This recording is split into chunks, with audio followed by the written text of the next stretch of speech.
Hoje é quarta-feira, meio de semana. Hoje é 8 de abril de 2020. Para você, nosso bom dia. Hoje temos como destaques aqui dentro da nossa programação o Marcos Flávio Dutra Vieira. Ele é umbandista, né?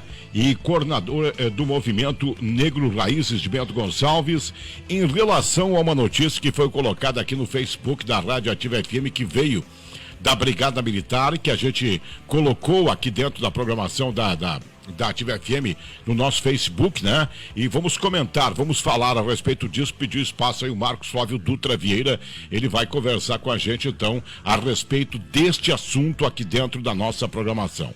Ei, eu tô com um convidado na linha aqui já, viu, Fidelis? Não, mas tudo certo. Bom, o contato agora é com Marcos Flávio Dutra Vieira. O Marcos Flávio é umbandista e coordenador do movimento Negro Raízes de Bento Gonçalves. Correta essa informação, Marcos? Bom dia, Marangoni, e ao saudá-lo saúdo a Rádio Ativa e todos os seus ouvintes e as pessoas que estão, porventura, estejam acompanhando aí pela rede social. Deixa eu te colocar então o seguinte, eu tô aqui no estúdio, Marangoni no estúdio, em casa, né, tá no resguardo, na quarentena, o Preto, tá bom? Fidelis Preto, tá certo? Só pra te localizar aí, tá bom? Vamos lá. Você é isso, que é o bandista e coordenador? Isso, eu sou bandista, né, eu professo de matriz africana, e sou o coordenador do movimento Negro Raiz aqui de Bento Gonçalves, né, movimento instituído em 2018, que trata de toda essa questão social e cultural que envolve a cultura negra, e nesta cultura negra está envolvida, por óbvio, as religiões de matriz africana, né, que são a nossa origem, né, a nossa raiz, por assim dizer. Muito bem.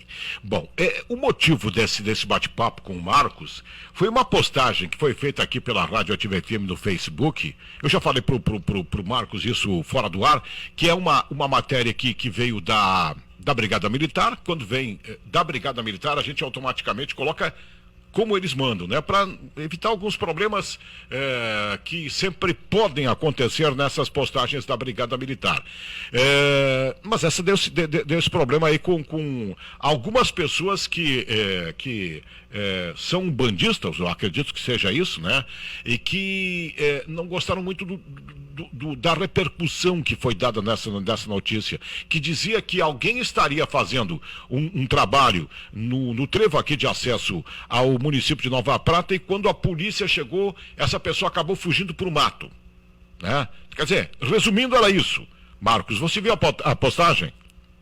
Eu primeiro, Marangoni, até quero também esclarecer e saudar a afro-religiosa historiadora Chaline de Souza, que ela é residente em Nova Prata, né? Perfeito. Ela tem um trabalho aí muito bem elaborado nesse aspecto, porque eu, na verdade, cheguei a essa notícia através dela, por um manifesto que ela fez em seu perfil do Facebook, aonde trazia essa notícia, né, essa que você acabou aí de declarar, né, enfim, foi publicizada.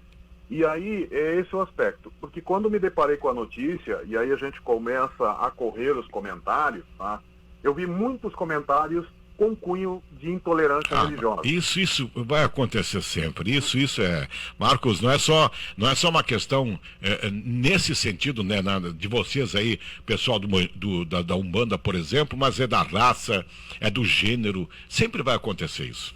Sim, este é fato. Este sempre vai acontecer, é justamente, por exemplo, que foi idealizado o movimento Negro Raízes e tantos outros movimentos e, enfim, representações. Aliás, né? É lamentável que aconteça, deixa eu colocar isso aqui, né? É lamentável que aconteça. Porque nós precisamos dar a contramão disso, né? Porque nós temos uma cultura arraigada nesse aspecto. Porque as questões que envolvem as religiões de matriz africana, e aqui eu falo da Umbanda, do Candomblé, da Quimbanda, enfim, de todos os seus segmentos, né, de raiz africana, que há muita lenda e, assim, muito se fala e pouco se conhece. E aí muito se vincula a questão que não, porque isso é do mal, porque isso é do demônio, porque isso é ruim. E aí, o primeiro aspecto que eu tenho a dizer, as nossas religiões, os seus segmentos, são tão sagrados como qualquer outro. Assim como é a Igreja Católica, assim como é a evangélica, assim, enfim, até o ateu merece respeito. Claro. Sim. Não há dúvida. O Marcos, a propósito que você levanta agora aí, nós aqui, mais do que nunca, em Bento, a marca da imigração italiana, Marcos, eu também de origem, Marangoni, O que você fala, eu faço aqui, não tem problema nenhum. Isso é correta a afirmação do Marcos, ô Maranga. Sim. Eu lembro do tempo de Piá, quando havia o trabalho, o pessoal chama de trabalho até hoje, meu amigo Marcos. O trabalho de Umbanda, o pessoal das religiões africanas, de origem, né, Marcos? Era um trabalho, era coisa do demônio, e isso, os meus pais. Todo mundo falava isso, meu amigo Marcos. Isso ficou, lamentavelmente, não tem como acabar isso, eu reitero, continua, tem gente que continua, isso é coisa do demônio. Então as pessoas não têm essa cultura de procurar a informação correta, Marcos, e nós, de uma maneira geral, os de origem europeia, especialmente, continua com essa ideia na cabeça que é o demônio. Porque tem lá uma manifestação religiosa afrodescendente. É uma coisa que não se extingue, meu amigo Marcos. Esse é um aspecto, Fidelis, né? Mas eu acho que é você com quem eu estou falando. Né? Isso, é ele mesmo. Esse aspecto, e aí eu vou me apegar um pouquinho ao que diz o artigo 5º da Constituição, que fala, né, e declara sobre a questão de liberdade de religião. Né? Todas as crenças nós temos garantidos, a partir inclusive da Declaração Universal dos Direitos Humanos, a nossa liturgia. E o que você traz é fato. Nós desde 2018, né, quando instituímos o movimento, e inclusive o movimento ele teve em 2018 e 2019 o reconhecimento do trabalho pelo Estado do Rio Grande do Sul. Nós fomos agraciados com o Prêmio Zumbi dos Palmares, um prêmio concedido pela Assembleia Legislativa do Estado, né, por esse trabalho social e cultural. E nesse aspecto, inclusive na primeira vez que fomos receber esta láurea, o hoje então secretário de Justiça e Cidadania, Catarina Palladini, quando se dirigiu a nós, ele disse: olha, fazer movimento negro e falar de cultura negra aqui na região metropolitana é relativamente fácil. Agora eu imagino vocês fazendo o movimento negro em Bento Gonçalves, ou na região, por assim dizer. Porque é esse aspecto cultural, Fidelis, eu concordo com você. Só que é esse o ponto. Se a gente não fala, se não há um trabalho, esta cultura acaba se perpetuando. Não é? Nós, por exemplo, até para lhe dar um gancho, nós, o ano passado, foi instituído em Bento Gonçalves o Conselho Municipal dos Povos de Matriz Africana. Conselho regulamentado por lei, né? E que está envolvido agora, inclusive está fazendo uma campanha de arrecadação de alimentos, né, nas casas religiosas para doação por conta aí do coronavírus, né, para atender os moradores da periferia, né, que são as pessoas em risco de vulnerabilidade. Exatamente. Então é esse o aspecto. Perfeito. E aí quando a gente fala da questão religiosa, e até quando eu me deparei com a notícia, a gente leva a seguinte reflexão. Bom, primeiro porque não houve um crime. O rapaz fugiu. Talvez até tenha fugido, não vou entrar no mérito, talvez até, se a polícia o tivesse abordado, seria um aspecto, é fugitivo, sei lá o quê. Mas quizá tenha fugido justamente por se sentir intimidado. Talvez tenha sido nós isso. Nós temos essa cultura local. Tá, porque, Marcos, o que chamou a atenção, para mim, o que chamou a atenção na notícia foi a fuga. Não o procedimento, né? Foi a fuga, porque de repente, será por quê que o cara fugiu por quê? De repente, só se ele tinha alguma coisa, sei lá, como você colocou, né? Não, exato. Porque senão podia ter ficado ali, não, tô fazendo aqui o meu, né? Exato. Perfeito. Só que assim, Marangoni, também há um outro aspecto, e isso também vem em conta da questão do racismo. Sim. Sabe que a questão também é o racismo étnico e o chamado racismo religioso. Nós somos tão intimidados com isso que por muitas vezes nós nessa intimidação, daqui a pouco o rapaz, com medo de alguma represália, perfeito. Tenha dado fuga. Perfeito, eu imagino que possa ter sido isso, sim. Exato, eu não vou entrar no mérito porque, né, enfim, isso é a cargo da polícia ou da brigada. É que aí é que tá, você entendeu a questão do rapaz ter fugido. Mas quando as pessoas começaram a se deparar e comentaram, quer dizer, não era mais a questão do rapaz que tinha fugido. Certo. Não, era a questão que deixou oferenda, que estava fazendo coisa pro mal, que estava isso, que estava aquilo. Quer dizer, ficou em segundo plano a questão do rapaz ter dado fuga. Perfeito. Marcos, me permita aqui. Sim, então? Marcos, por acaso, desculpa, você é advogado? Não, eu não sou advogado, eu sou economista, né? Mas por conta dessa questão do movimento, né, a gente acaba trafegando com esses assuntos, né, legislativos, até porque eu sou um dos fundadores desse Conselho Municipal de Bento Gonçalves. Então, como há um regramento legislativo, nos força, né, a acabar tendo que também buscar conhecimento no amparo legal. E você é natural de Bento mesmo? Eu sou radicado em Bento Gonçalves. Eu sou nascido em Santa Catarina, mas cheguei muito cedo em Bento Gonçalves. Certo. Né? Até porque meu pai era militar, então por essas coisas de transferências e tudo mais. Mas a minha vida toda, ela se deu, já morei em outros lugares também, então eu consigo também captar outras experiências, né? Mas a maior parte da minha vida, sim, se deu em Bento Gonçalves. Agora, eu imagino a dificuldade das pessoas, né? Da Umbanda e de outras religiões né? Aqui no interior. Eu imagino a dificuldade aqui em Nova Prata, Veranópolis, Bento Gonçalves, a maneira como vocês são vistos, como vocês são olhados. É complicado, viu, Marcos? Olha, Marangoni, eu tenho um exemplo muito que me marcou muito. Nós estivemos em Veranópolis recentemente, agora no início do ano. Nós estivemos junto ao Instituto Federal para fazer a banca de aferição, porque como há ingresso de alunos cotistas, né, então aí é feita a banca para que a pessoa se declare, para se verificar se a pessoa é negra ou parda, enfim. Né? E eu tive um caso muito que me marcou demais, e a gente leva esse exemplo de Veranópolis nas nossas intervenções pedagógicas. A minha mulher, por óbvio, é uma mulher negra, e aí então quando estávamos lá, uma das alunas, né, que estava então pleiteando a vaga, por ser cotista, era uma menina negra. Ela era negra quase retinta. E aí no momento em que a pessoa então senta, né, ela é filmada e aí é feita a pergunta: como você se autodeclara? Você se autodeclara negra, parda ou indígena? E a menina, eu fico assim, isso até me sensibiliza, porque a menina, ela olha e diz assim: eu não sou negra, eu sou parda. E ela tinha, a negritude dela era mais retita que a minha. E eu sou um homem negro de fato. Né? Então, isso quer dizer o quê? Isto é a negação para a aceitação. A negação como escudo. Exatamente. Como escudo, você nega a sua cultura, você nega a sua etnia, numa vã tentativa de ser melhor aceito na sociedade em que você está incluído. Lamentável.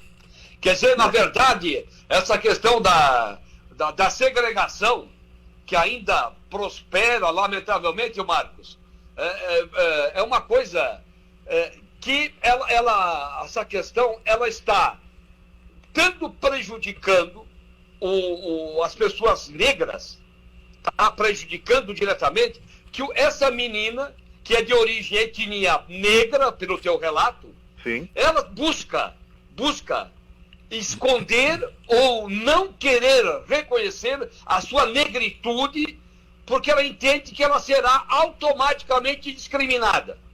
Exatamente. É isso aí. É esse o ponto que eu pego, e se a gente transportar para o contexto da notícia, quiçá tenha sido isso. Digo, daqui a pouco a polícia está chegando, talvez na concepção dessa pessoa, talvez, estou fazendo alguma coisa errada, será que vão me abordar, será que vão me prender, porque eu estou aqui, né, fazendo a minha oferenda, né? E aí acabou dando fuga. Claro, nós estamos trabalhando no aspecto de imaginar isso. Mas não, é bem possível que possa ter acontecido algo dessa natureza. Eu tenho uma pergunta aqui do ouvinte aqui, Osmar Petrikovski, que mandou essa pergunta aqui. Eu vou fazer normalmente aqui, se você puder responder, Marcos. Ele coloca o seguinte: qual a necessidade em sacrifícios de animais de maneira tão cruel? Eu já presenciei esse tipo de oferenda, está colocando aqui o Osmar Petrikovski, Marcos. Bem, para o Osmar, nós fizemos um trabalho, inclusive, muito específico, porque em 2018 o Supremo Tribunal ele julgou o abate religioso, né? Inclusive foi um recurso especial oriundo do Rio Grande do Sul pelo Ministério Público através da Lei de Proteção de Animais, e entendia que não poderia haver, o pleito do Ministério Público era para que não fosse mais feito o abate religioso.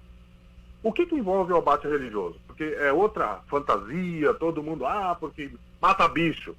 Tá bom, então vamos discutir nesse aspecto. Bem, o abate religioso, todo animal que é abatido no rito religioso, primeiro, é a chamada morte rápida. Tá? Não há judiação, por assim dizer, do animal. Tá? E esse animal, depois de abatido, né, e sacralizado, que é o ato de tornar sagrado, né, ele é consumido pelos religiosos. Então, é cozido e consumido. Então, nós estamos falando da galinha, do bode, enfim, animais que estão sujeitos ao consumo. Uhum. E aí, nesse aspecto, eu vou perguntar ao Osmar, né, que é o rapaz que perguntou, qual é a diferença do abate religioso que se dá dentro da casa da religião, e enquanto nós conversamos aqui, a cada minuto que passa, né, são mortos milhares de frangos, milhares de porcos, e que estão lá no balcão do supermercado para serem consumidos. Qual é a diferença? Certo, muito bem. A nossa ouvinte, a Lidiane, aqui está mandando um recado. Marangoni, o grande problema da intolerância é que é de matriz africana, principalmente, pois tudo que vem do negro é ruim, é feio ou mal. É um mal, né? Basta verificar nas piadinhas e jargões utilizados pela sociedade. Essa cultura racista é intolerante, tem que acabar. Grata Lidiane, está nos mandando esse recado aí, viu, Marcos? Olha, eu quero dizer a Lidiane, que por incrível que pareça, é um dos tópicos que a gente usa, inclusive, nas nossas intervenções.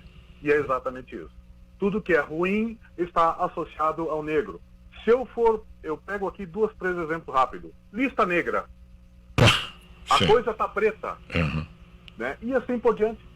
Ovelha negra. Eu sou a ovelha negra da família. Se nós tem uma relação, né, até um tempo atrás, o dicionário, se você buscar a palavra negro, é sem luz, sem alma, o negativo, é esse o aspecto.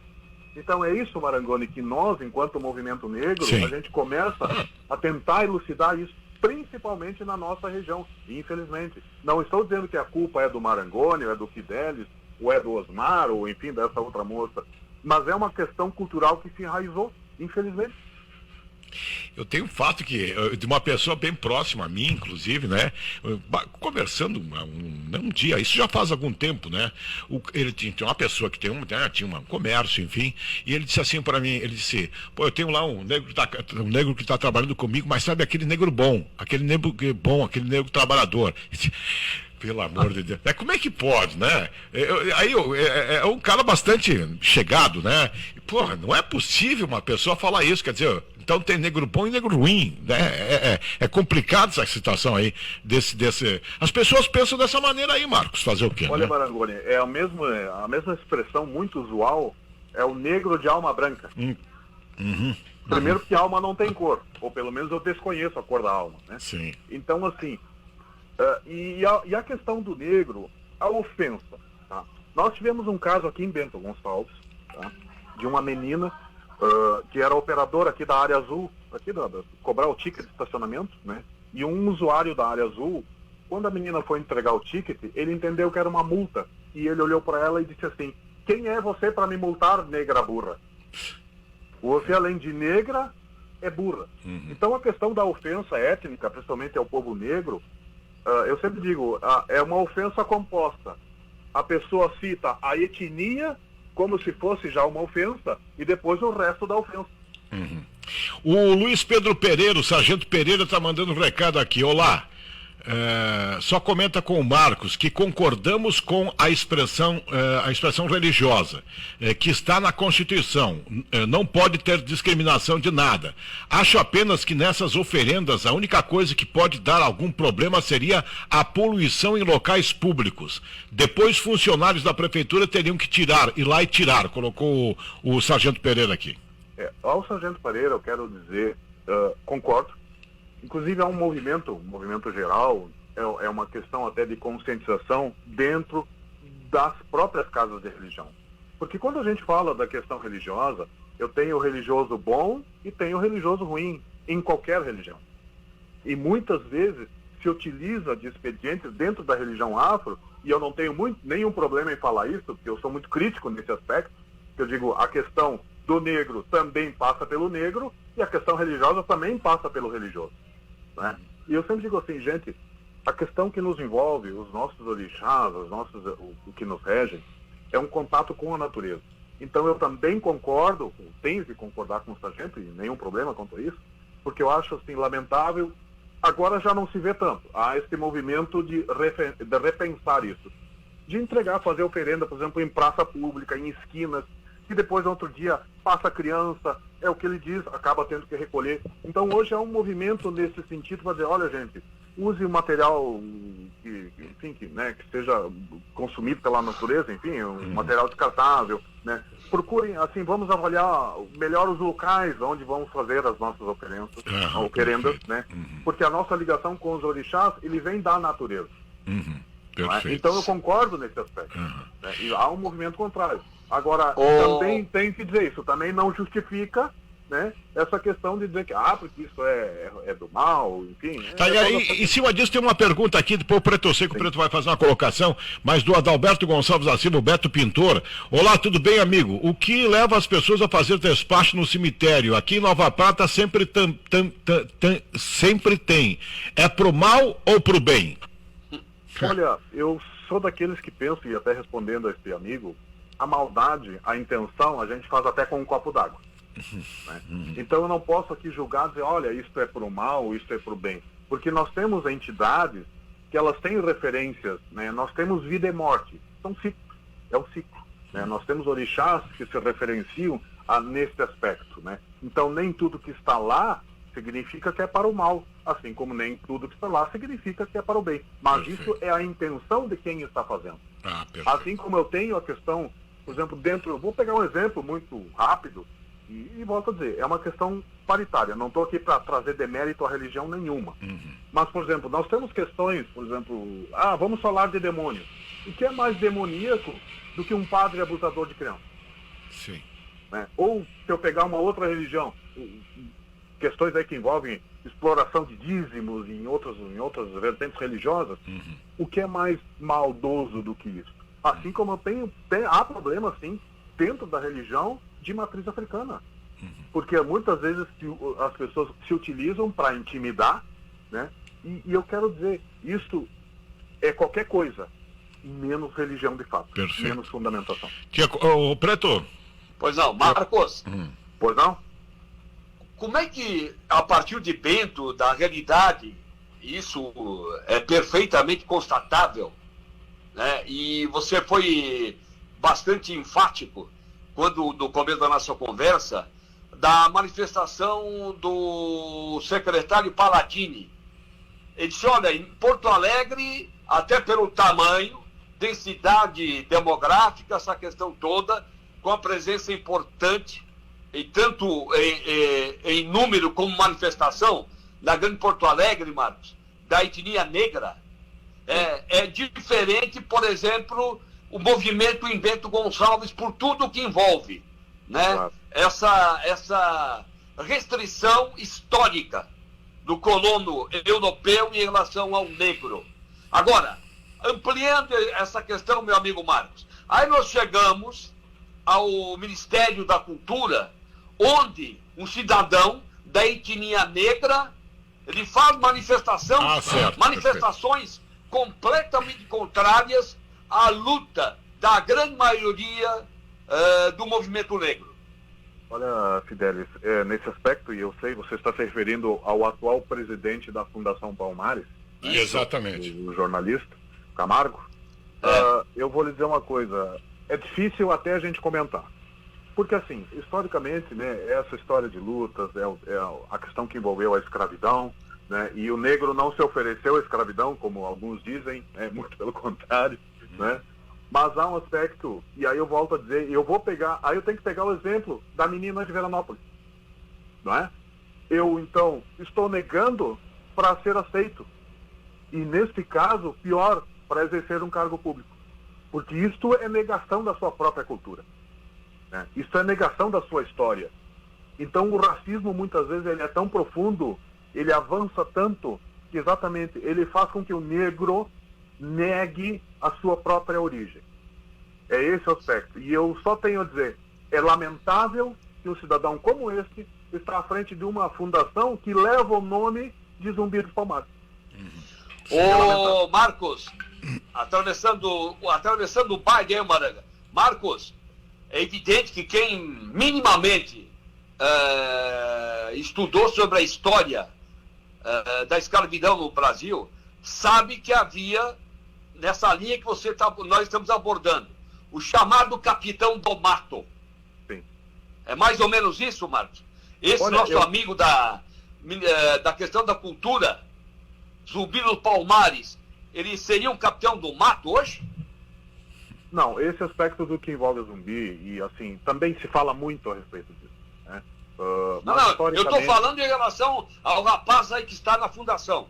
Sim, não, eu vou te dar esse gancho. A questão que envolve zumbi, e sempre tenho a dizer, historicamente e realmente com aprofundamento, o zumbi foi o grande libertador. Quanto à questão que envolve, então, o presidente Camargo, né, eu sempre faço essa ilustração também nas nossas intervenções, quando fala da abordagem histórica da escravidão, porque era assim, um senhor da fazenda tinha lá 50 escravos. Como é que ele poderia governar uma pessoa sozinha ou duas? Ia governar tantas pessoas. Então o que ele fazia? Vamos imaginar o seguinte, o almoço para todos era arroz. Então ele disse, bom, eu preciso de gente para me ajudar a controlar. Então eu separava 2 ou 3 negros e dizia para eles, olha, o negócio é o seguinte, vocês todos comem arroz, eu vou dar feijão e arroz para você, e você vai me ajudar a controlar os seus. Então é mais ou menos, né, nessa paródia, né, é o que acontece hoje. Né? Não só com esse cidadão, como outros, né, outros exponenciais negros que também há muito isso. Ah, não, isso é mimimi, não existiu escravidão. Ele chegou ao ponto de dizer que a escravidão foi benéfica. É verdade. Gente, eu sempre penso assim, ó, se eu estou hoje aqui falando com vocês, e eu agradeço muito esse espaço, né, é por essa luta de liberdade que nós estamos aqui os três a conversar, e por óbvio, com a participação dos ouvintes aí. Justamente por essa abertura de espaço.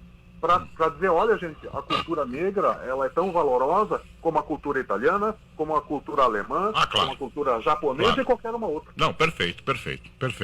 E essas culturas todas, elas fizeram o país, fizeram nossa região, né? Esse mosaico de pessoas que vivem por aqui. Só que tem aquela questão de que a intolerância às vezes pesa muito mais. Infelizmente é isso aí. Agora, inclusive, o Marcos e Marangoni, há um ranking, bota assim na questão do futebol, né, Marcos? Você acompanha, evidentemente, e tivemos um caso que repercutiu nacionalmente do Márcio Chagas em Bento. Foi Você lembra bem disso, né, Marcos? Foi com o Veranópolis, inclusive, né? Isso. Sim. Você lembra esse fato do Márcio, né? Márcio Chagas. Sim. Né? Então, tem um ranking na questão do futebol, que o Rio Grande lidera esse ranking na manifestação de intolerância racial. Né? E tivemos esse caso emblemático em Bento Gonçalves. Não é, Marcos? Quer dizer, é uma situação que não se esgota. A cada momento agora vai, não vai. Voltamos, parece que sempre é o começo. A questão que envolve o Rio Grande do Sul específico, na verdade, é assim, os 3 estados, isso apontado este ano pelo Índice de Desenvolvimento Humano, os 3 estados com a maior diferença cultural e econômica nessa questão étnica é Rio Grande do Sul, Rio de Janeiro, se surpreendo, Rio de Janeiro e Roraima. Né? E o Rio Grande do Sul realmente, neste é o lamentável ranking. Mas, né? O Rio de Janeiro também? Rio de Janeiro, por incrível que pareça. Né? Nesse índice de desenvolvimento que diferencia, né, na categoria econômica, cultural e social entre negros e brancos. Né? Eu também me surpreendi com isso, né, porque a gente sempre pensa, o Rio de Janeiro. É a mesma questão que nos envolve na questão a questão racial americana, né, que ela é tão grave, ou que está até mais grave. Mas há este movimento nesse sentido. E aí, nesse parâmetro Estados Unidos e Brasil, o que eu tenho a dizer, inclusive, também é um dado que muitas vezes surpreende as pessoas, porque os Estados Unidos elegeu por 2 vezes um presidente negro, Barack Obama. E bom presidente. Exatamente. Sabe qual é o percentual de negros nos Estados Unidos? 14%. E aqui nós, com 56%, não elegemos um vereador. É verdade, sim, sem dúvida nenhuma. É verdade. É verdade. Né? Nossa, Então, isso é e aí verdade. quando a gente mostra esses dados, as pessoas se surpreendem. Eu digo, gente, sejam à vontade, o Google está aí, né?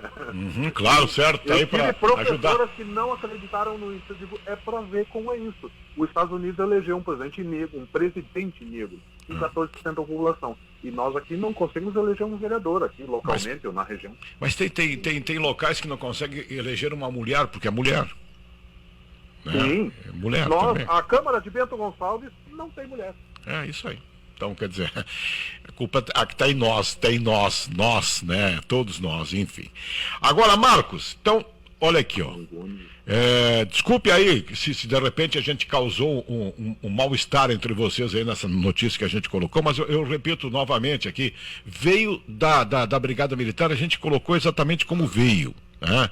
De repente a interpretação das o pessoas. boletim, Marcos, orienta ele, Maranhão. É o boletim de ocorrência da Brigada. Exatamente. O Marcos. Eu até ontem, quando comecei a conversar aí com a emissora, via Facebook, isso ficou claro. É que o que me preocupa é o contexto da notícia, porque ela acaba gerando isso. Né? Então eu só digo assim, gente, até porque assim, é uma ocorrência que, primeiro, não houve um crime. Certo. Né? Então, só que acabou se atenuando mais a questão das oferendas em si do que a própria fuga do cidadão. É isso aí. Né? É esse aspecto. E isso gera, e estão aí os comentários que fizeram, né? Se pegar 90% deles, eles trataram a questão da oferenda, da macumba. Aliás, quero também um esclarecimento muito rápido, né? Macumba, na verdade, é uma árvore de origem africana. E dela é feito um instrumento musical chamado macumba. Então, pela lógica, quem toca macumba é macumbeiro. Então, macumbeiro é um cara que toca um instrumento musical. Mas é que macumbeiro... macumbeiro ficou... as pessoas que fazem esse procedimento. Ficou Exatamente. Conhecido popularmente assim, né? Exatamente. É para ver como se enraiza culturalmente algo que sequer não está fundamentado. Se fica estigmatizado, né, Marcos? Exatamente. É como se fala, ovelha negra, lista negra, enfim, negro de alma branca e tantas outras, né, jargões que se enraizaram. E isso sai automático. É sempre no sentido pejorativo, né, Marcos? Infelizmente a questão negra remete ao negativo, né? É verdade. Marcos, obrigado pela tua participação. Nos colocamos à disposição aqui quando precisar, tá bom? Olha, o Fidelis e o Marangoni, enfim, né, e as pessoas que estão ouvindo, né, eu fico muito agradecido em nome do movimento, porque é este momento. A gente precisa ouvir, e ouvir de forma argumentada, porque senão a coisa toma esse rumo. Não, fica o dito pelo não dito, isso é assim mesmo, e não é isso. Né? E como eu volto a dizer, muito se fala e pouco se conhece a respeito disso. Então, é um... Mas, Marcos, Maranga, a última questão para o Marcos. Olha aqui, Preto, o Paulo Bittencourt aqui, o Bitenca está mandando um recado. Ótima entrevista, colocou o Bitenca aqui, o Paulo Bittencourt. Opa! O Bitenca, nosso amigo Bitenca. Ô, Marcos, Oi? Agora, claro, isso é uma sopa, essa questão toda.